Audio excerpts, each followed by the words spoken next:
I know you mentioned before the game and throughout the early part of the season, the defending without fouling has been an ongoing challenge for you guys. I know all the fouling is a little bit different. Do you see any sort of like common thread between some of the foul stuff and, again, it's, not having the centers obviously plays a role, I'm sure. No, I would just say it just comes down to competitive discipline.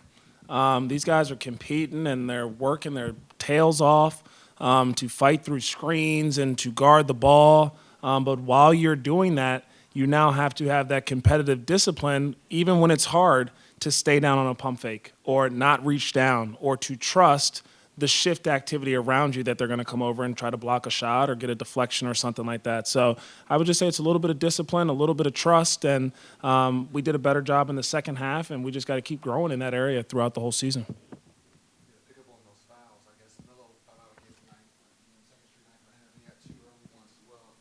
What are you seeing there again with that? How do you make sure he knows that he affects the team when he's not full out?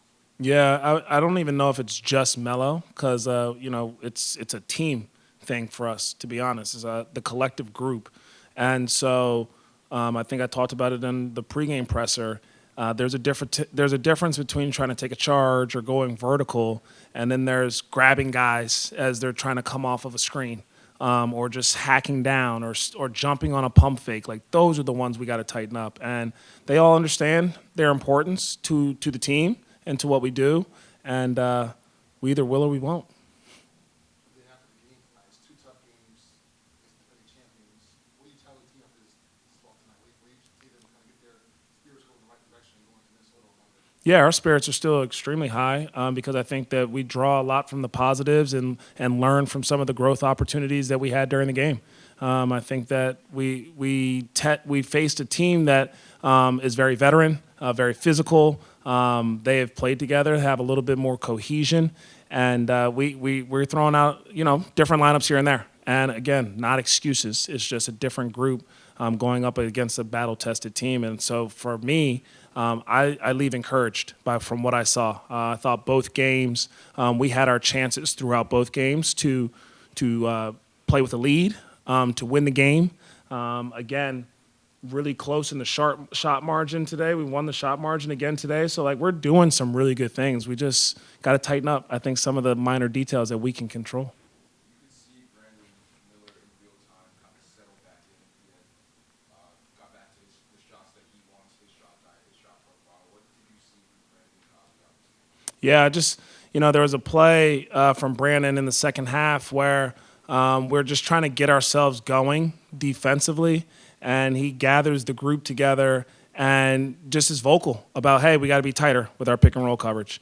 And so not only is he moving a little bit better and feeling his way back into the game, but I think you need that type of competitive spirit on the floor, somebody that's going to lead by example but also vocally, so that it's not always having to come from the coach. And so I just think that he helps uplift our whole group.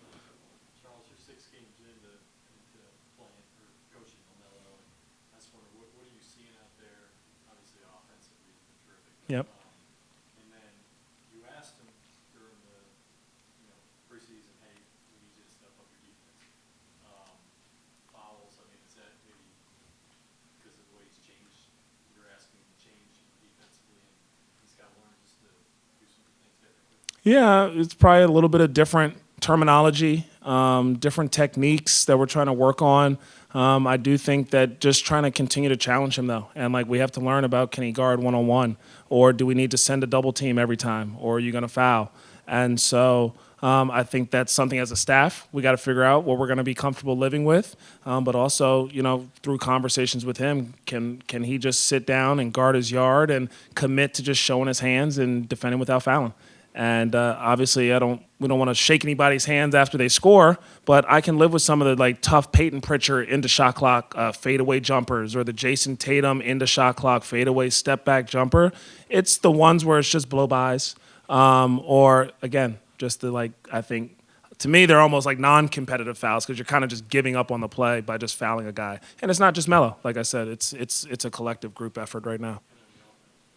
Yeah, and on the offensive end, I mean, he's kind of just been a great playmaker. I think in our early offense, with the ball, he's done a great job of creating off of pick and rolls.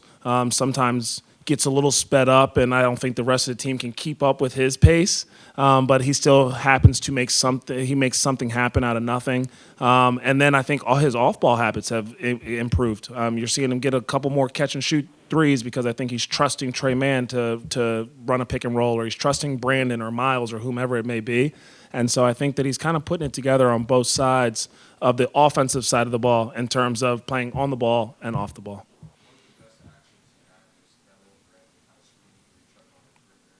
Trey Mann kind of filled that role a little bit.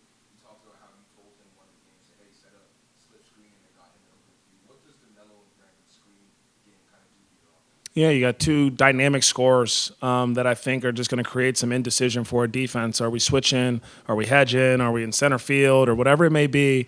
And, Brandon gives you also the threat of being able to roll. So I think that adds another layer to his ability to either pop, roll, punish you in the mid-range, punish you at the rim, or punish you with threes. And so when you have two great playmakers and scorers involved in an action, I think it is a pretty successful thing for us.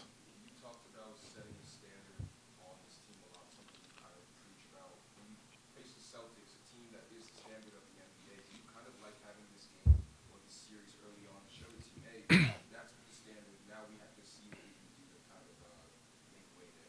Yeah, I definitely think that it's a great test. And for our team, I think every game is a great test right now because we're still learning each other. We're learning how to play defensively. We're learning how to build winning habits, how to compete for 48 minutes or however long the game requires us to. So I think every game is big for us to figure out, like, how do we establish sustained success here. Big free throw disparity tonight. You guys didn't attempt a free throw in the second half. Does that have to do with the lack of size out there, just the way offense flowed in the second half? Yeah. No thoughts.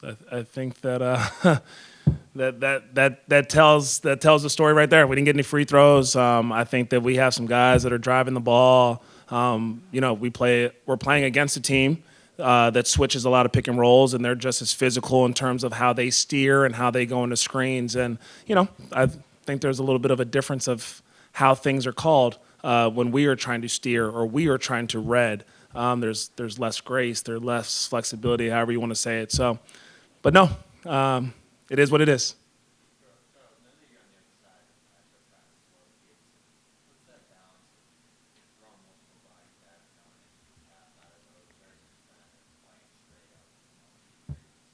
Yeah, Jason, that's why he's such a dangerous player because he now has the ability to play isolation basketball.